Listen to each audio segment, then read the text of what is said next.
WBBM-FM, Chicago. Wrigley's Spearmint Chewing Gum, the refreshing, delicious treat that gives you chewing enjoyment, presents for your listening enjoyment John Lund as Johnny Dollar. Stanley Mitchell, Dollar. Oh, how are you, Mr. Mitchell? I'm fine. Are you employed? No, not since last Tuesday. Then you can take an assignment. Fast as you can give it to me. Go to New York and see a Mr. Alan Saxton. He recently returned from Europe where he purchased a supposedly priceless painting. He's applied to our company for insurance on it. You said supposedly priceless. Is there a doubt? Yeah, big one. Several experts have examined the painting, claim it's a forgery. Saxton yelled foul all over the place. He paid $200,000 for the article. Well, I do a little yelling myself. A whole group of experts are going to give the painting every test there is, and if it stands up, we're obliged to insure it. And if it doesn't, I leave before Saxton comes to a boil, huh? That's about it. I'll get right on it, Mr. Mitchell.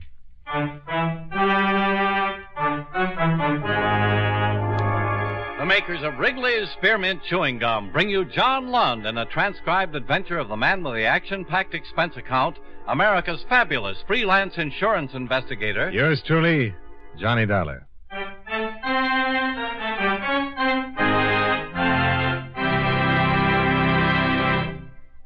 Friends, the makers of Wrigley's Spearmint Chewing Gum present these weekly adventures of Johnny Dollar because they know that millions of you enjoy Johnny Dollar. That's true of Wrigley's Spearmint Chewing Gum, too. It's enjoyed by millions, day in and day out. People find that chewing on a smooth, delicious piece of Wrigley's Spearmint Gum somehow makes time pass more pleasantly. Whether you're working, driving, shopping, or just taking things easy, that good, tasty chewing gives you enjoyment and satisfaction. So always keep a package of Wrigley's Spearmint Chewing Gum handy. And whenever you want a refreshing, delicious treat, chew a stick. You'll like it. You really will.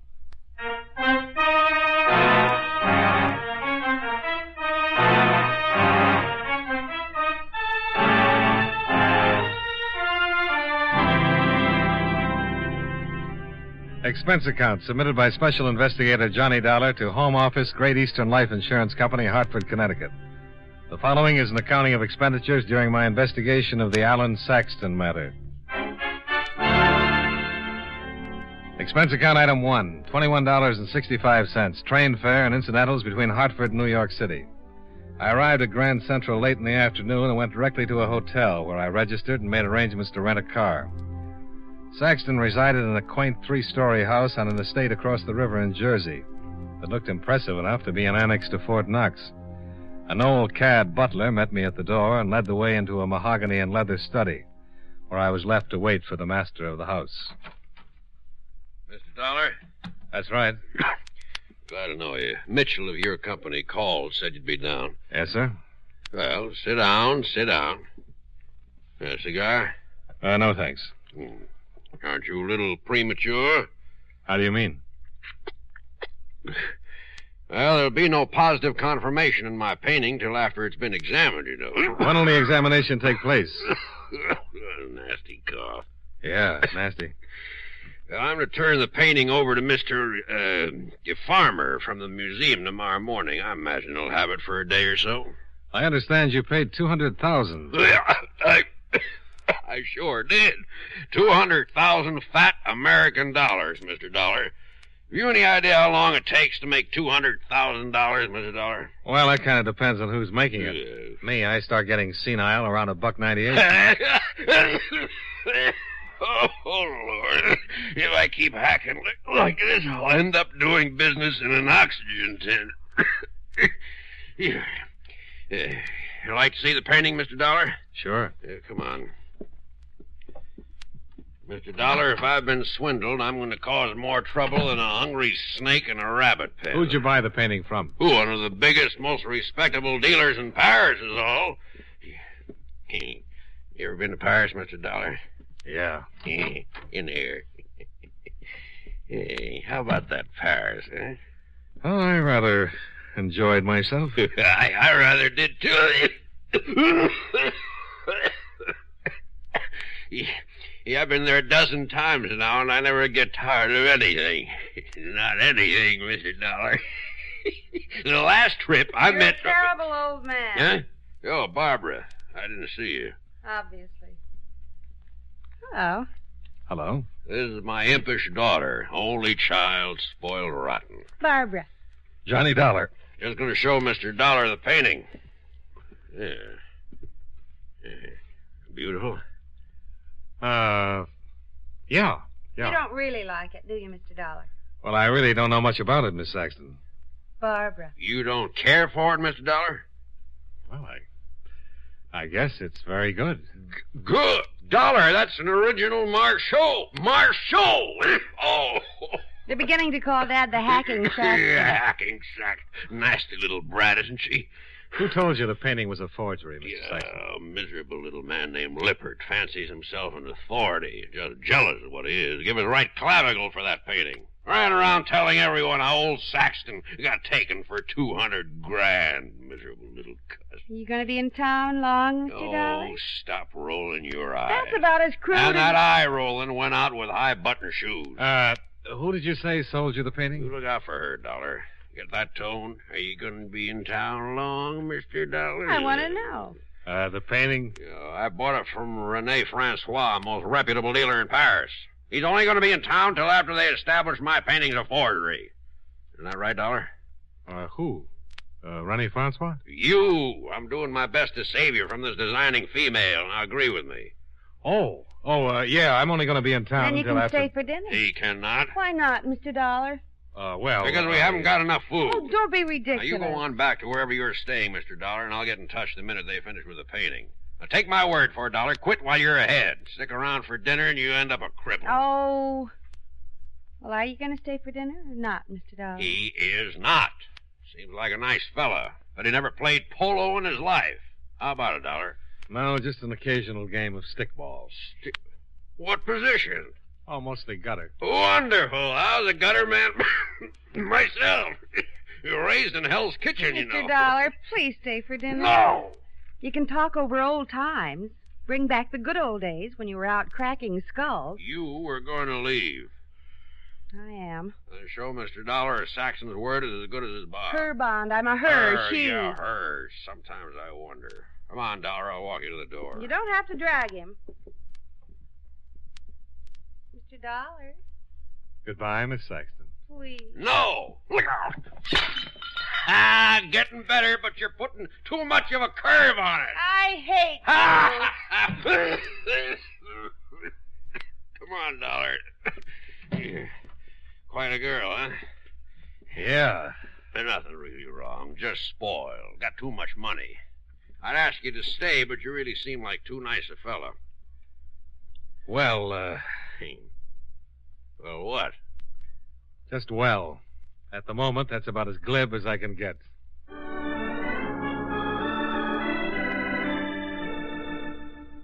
I left the Saxton house, shook my head a few times to get my brain turned around, and drove back to New York in my hotel. There wasn't much for me to do until the experts examined the painting. So I showered, shaved, got dressed in my other suit, and called a few numbers I'd collected during several investigations to see if I could get what looked to be a dull evening back on its feet. I struck out 3 times and was dialing the 4th when... Yeah? Come on in. Hello? May I come in? Well, yeah, sure. I hope I didn't interrupt an important call. No. Sit down. Thanks. Where's Daddy? Home. He wouldn't tell me where you were staying, so I found out who he was insured with. I had to call his lawyer. Then I called your insurance company. Oh, I'm flattered. I'm determined. Daddy's liable to spank. I don't think so. He's really not the general he tries to be. He blusters and lays down the law, and we butt heads. And you get what you want. If it's important enough. Well, I'm sorry I spoiled your record. You haven't. Well, then my staying for dinner wasn't important. Oh, yes. Very important. Well, then you lose. Mm-hmm. If you can't fight 'em, join 'em. Well, that's a practical bit of philosophy, but I don't see quite how it applies. I've had no dinner. Uh-huh. You wouldn't accept my home-cooked invitation, so now it's going to cost you. My expense account just turned yellow. Where would you like to take me to dinner? Where would you like me to take you to dinner, Shy Violet? Maybe I'm not the most conventional type in the world. I'll go along with that. But I don't want to argue. Don't want to have to coerce you. Don't want you to do anything you don't really want to do. You just want me to take you to dinner. It's a nice way to start off an evening. Yeah? And you'll take me to dinner? Johnny?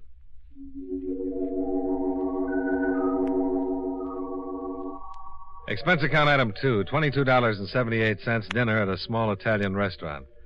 I'm pretty sure the dinner was excellent, but I'm positive that Barbara Saxton was more woman than I'd run into in a long time. Delilah was a Girl Scout by comparison. We got back to the Saxton home in Jersey about 3 in the morning, parked the car at the front door, and said goodnight. I had a wonderful evening. Will you call me tomorrow? Right after my 2 o'clock shock treatment. Weren't you happy? Well, I'm not quite sure. I think we had a little too much to drink. Who had a little too much to drink? Okay. I had a little too much to drink. You're fractured. I love you, Johnny. Let's get married. Come on, dear love. Oh, I don't want to go in yet. I want to get married. Johnny, let's drive to someplace where we can get married. No, I'm once more a clear-thinking, cautious bachelor. I can fix that. Now, while I'm conscious. Want to bet? Oh, come on. Be a good little girl. Get out of that car and let me walk you to the door, or I'll scream for help. You're mean. The word is coward. Yes. Now, come on, dear. No. All right. You're right. You're a coward. But a single one.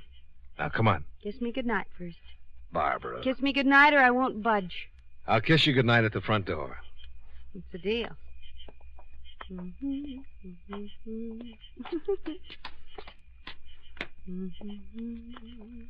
Where's your key? First. Now, honey. You promised. The front door. This is it. Go, front door. Okay. Good night, honey. Let's get married. We'll talk about it tomorrow. Now. Shh. Honey, the door was open. I don't want to go in. I'm not going to go Barbara, in. look. No. I'm going to sit right down here. Oh, no, you're not. Oh, that's nice. Carry me, Johnny. Carry me to a minister and let's get married till death do us part. There.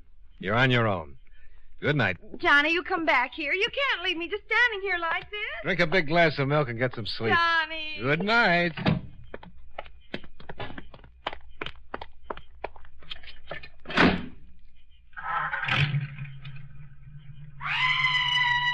What the...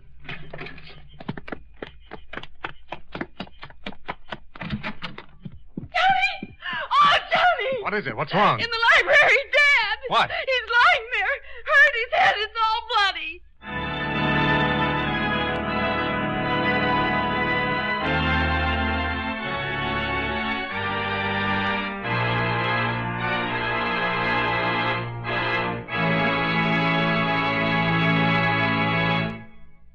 Friends, Wrigley's Spearmint Chewing Gum is a refreshing, delicious treat you can enjoy just about any time. Even when you're busy working, you can slip a stick of Wrigley's Spearmint in your mouth and enjoy that pleasant chewing. The lively, full-bodied spearmint flavor cools your mouth and freshens your taste. The good, smooth chewing helps relieve pent-up tension, gives you satisfaction. As a result, you seem to feel more relaxed and get more enjoyment out of what you're doing. So enjoy chewing Wrigley's Spearmint Gum while you work and at other times, too. Get a few packages next time you're at the store. That's Wrigley's Spearmint Chewing Gum. Healthful, refreshing, delicious. And now, with our star, John Lund, we bring you the second act of Yours Truly, Johnny Dollar.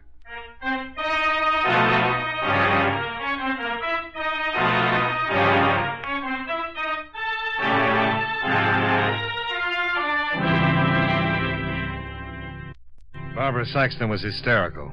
I had to slap her to calm her down. Then together we went into the darkened Saxton house, where I found her father, Alan Saxton, lying on the floor, bleeding from a nasty scalp wound. Johnny? He's all right. Call a doctor. Look, come on. Mr. Saxton. You can't stop him. Don't try to sit up. What? The picture. You all right? What happened? Oh, Dollar. Now, you better stay right there till we get a doctor. sit up. Oh, my head. Oh, it doesn't look too bad. There's a lot of blood. My painting. Now, just take it easy. He got it. Look, it's gone. Okay, but don't try to get up. It might be a concussion. No, he stole my painting. Cut it right out of the frame. Who did? I don't know. A man. I heard something and came down. Servant's night off. Shouldn't have been anyone down here. What did he hit you with? A flashlight, I think. Doctor, I'll be right over. Dad? Traitor. I thought you were dead. I couldn't be. I'd feel better. You deserted me. Oh, for Pete's sake, stop that. I'm the one who got clobbered. You nearly scared me half to death. Well, I couldn't help it. What happened? Some dirty lowlife swiped my painting. No. Oh, look. The marshal. Yeah, caught him in the act. Would have captured him, too, but he crowned me with his flashlight. Better get some hot water and a towel. But they have to take 50 stitches. It's just a little cut. It is not. It's good for at least 50 stitches. Dear love, Yes, dear love. get the hot water and a towel while I go call the robbery detail. Yes, John. Wait.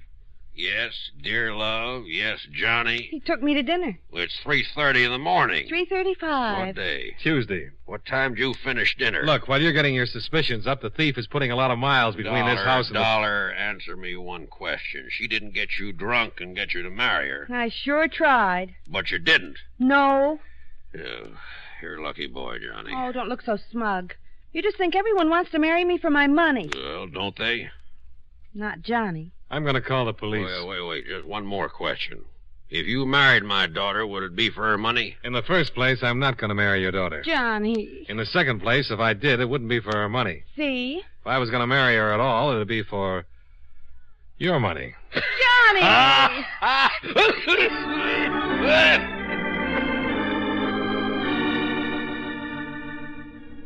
Barbara got a towel and some hot water, and I called the police. I stuck around while old Saxton gave his heroic side of the incident. Then I took off and drove back to the hotel, where I put in a call to the Paris branch of the company. I talked with Howard Gilbert and asked him to check on the departure of Rennie Francois, who, according to Saxton, wasn't expected to arrive in the States until late that afternoon. There had to be a good reason why anyone would steal a painting that had been publicized as a possible fake. Saxton wouldn't have the painting stolen, because without insurance, he'd just be out the $200,000 he'd paid for it. Rennie Francois might have a reason, though. Because if the painting was proved a forgery, his reputation would suffer, not to mention having to return the $200,000 to Saxton. Well, Gilbert promised to wire the information regarding Francois' departure the minute he had it, and I left the hotel and headed across town to see an old friend, a continental stool pigeon with a way of knowing about such things as stolen $200,000 paintings. It was close to 5 o'clock when I rang his doorbell.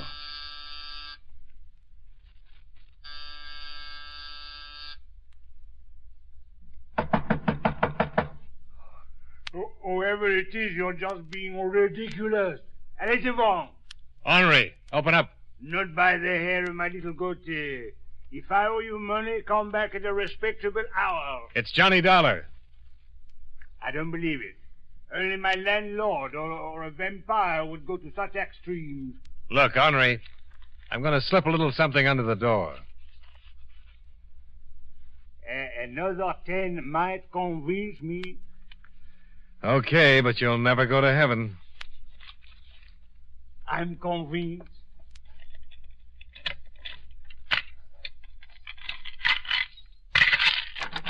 Mon ami, entrez. I miss you, Johnny. Are you that broke? Well, until this windfall, I was completely fractured. But, what can I do for you? Some information. Bien. Mais, is this so important that you must seek me out before the sun has risen? You ever heard of a Mr. Alan Saxton? Saxton? He's been in the papers. Well, a few hours ago, someone hit him over the head and swiped a very expensive painting. Oh, is that the Saxton who recently purchased the supposed Marshall? That's the one. Well, there was some doubt as to the authenticity of the painting. Experts were going to examine it today. He paid $200,000 for it. Marshall? I would have painted him something far superior for much less. Who do you think would pull a job like that? Well, what is so special about a job like that? Break into a house, steal a painting? an amateur could handle it. No. It's a special job for a special talent. The thief knew his Marchot. There were a lot of other paintings in that room. Well, but he could read, couldn't he? Marshall certainly signed the work. Or, if it's a forgery, whoever painted it certainly signed Marshall's name. This painting wasn't signed. That's one of the reasons why there's some doubt about it. Uh-huh. Not only that, but why would someone take that painting when it's worthless until proven authentic? You have a point. I'm thinking of a European. Oh, Johnny, I wouldn't touch a job like this. Someone with an international reputation. Please, Johnny, I am innocent. Mon ami, please believe me. Someone who could possibly be hired in Paris, or, if he happened to be in the United States, could be contacted. Someone that would know this particular Marchot and be qualified to break into the Saxton house. Henri? Well. You have that knowing look. Well, I was just thinking about my landlord. Sooner or later, he'll trap me. It's the law of average. So far, I've cleverly avoided the St. Jean. How much? Pardon? How much do you owe him? Oh, a paltry 2 months' rent, $40.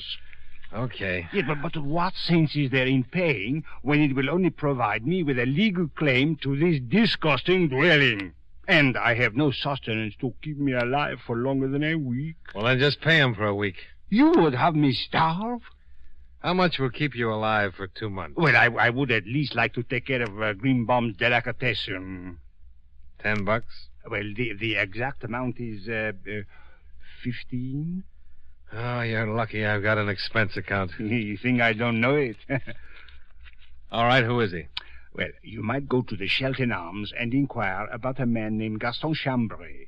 It has been rumored that he arrived from Paris only yesterday. Who is he? Well, that is for you to discover. There are certain things I am bound by honor not to divulge. But any policeman in the world could help you out.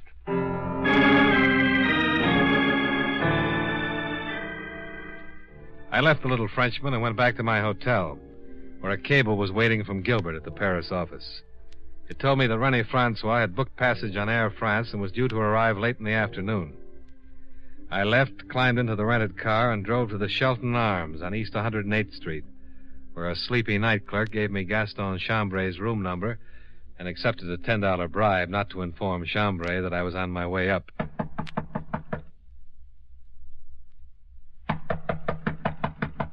Who is it? A cable for you, Mr. Chambray. Oh. It's from René Francois. How do you know that? I peeked. You are not a messenger boy. Sure I am. I've got a message from René Francois. Well, give it to me. He says to give me the painting. Oh. I'm coming in. You have no right to come in. You got something to hide? Get out of here before I call the police. Oh, no, I'll just stick around. But if you want to call the police, why don't you go right ahead? Maybe you'd like to tell them where you were earlier this morning. I was right here in my room. I have been in my room since early last night. You didn't take a short trip over to Jersey? I certainly did not. You arrived from Paris yesterday, huh? Yes, but what has... Oh, police. You are a policeman. I'm surprised you didn't decide that when I pushed my way in here. I have done nothing. But you know a René Francois. Yes, but I know nothing about a painting. Now, look, I know all about you. Of course, but you can't prove anything. You want me to tear this apartment to pieces, or do you want to hand over the Marchot? I told you I have no painting. I just said Marchot. That could be something you shampoo your hair with. You mentioned a painting, then Marchot. Any fool would know they are one and the same. As for your tearing my apartment to pieces, as you so crudely put it, I think you would be making a serious mistake. Really? You have no warrant. Well, now you're making a serious mistake. Really? I don't need one. You're still going under the assumption that I'm a policeman. You are not? No, not a bit.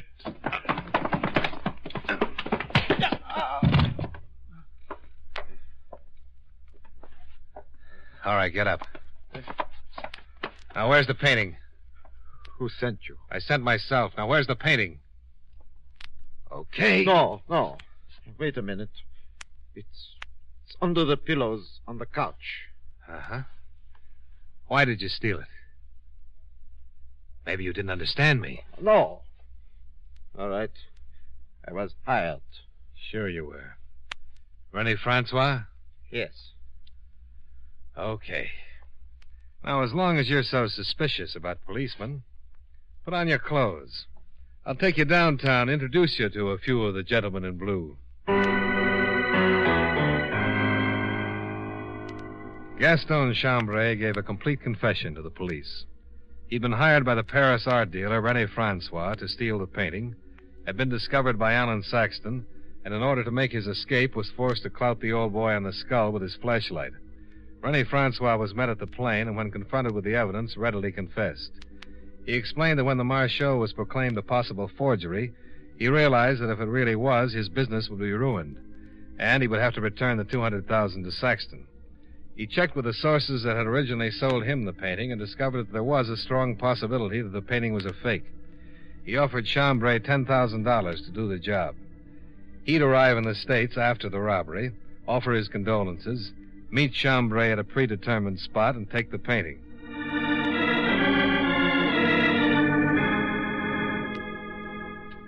Well, Saxton took it in stride, and after Francois gave him back the money, he even laughed about it.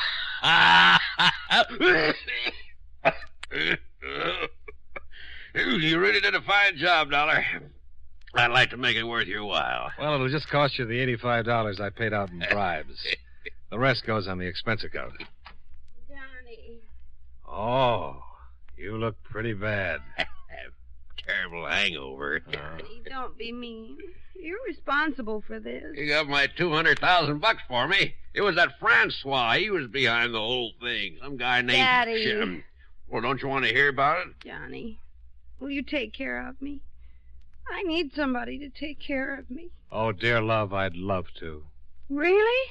But I've got to get back to Hartford. I can be packed in an hour. Oh, there you go with that eye rolling again. I'm not rolling them. They're rolling themselves. I have absolutely no control whatsoever, Johnny.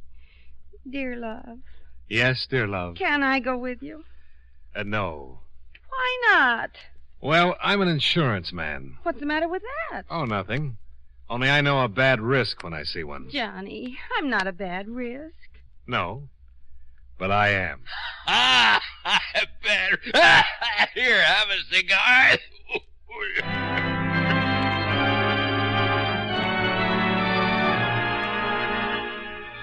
Expense account item 3, $55.85, hotel bill and car rental. Item 4, $19.65, train fare and incidentals back to Hartford. Expense account total, $119.93. Yours truly, Johnny Dollar.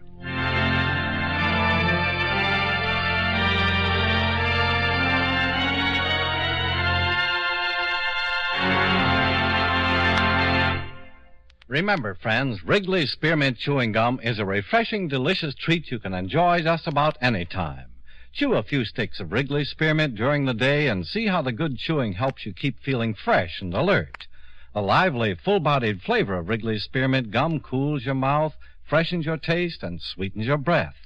The chewing itself gives you a nice little boost, helps you keep going at your best. Millions of people get real chewing enjoyment out of Wrigley's Spearmint Chewing Gum every day, and we know you'll enjoy it, too. Get a few packages and always keep some handy. That's Wrigley's Spearmint Chewing Gum. Healthful, refreshing, delicious.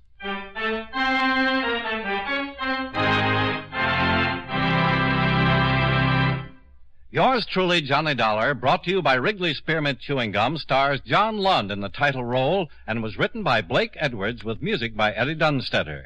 Featured in tonight's cast were Edgar Barrier, Hal March, Virginia Gregg, and Jay Novello. Yours truly, Johnny Dollar, was transcribed in Hollywood by Jaime Del Valle. The makers of Wrigley's Spearmint Chewing Gum hope you enjoyed tonight's story of Johnny Dollar and that you're enjoying delicious Wrigley's Spearmint Gum every day. This is Charles Lyon, inviting you to join us again next week at the same time when from Hollywood, John Lund returns as... Yours truly, Johnny Dollar.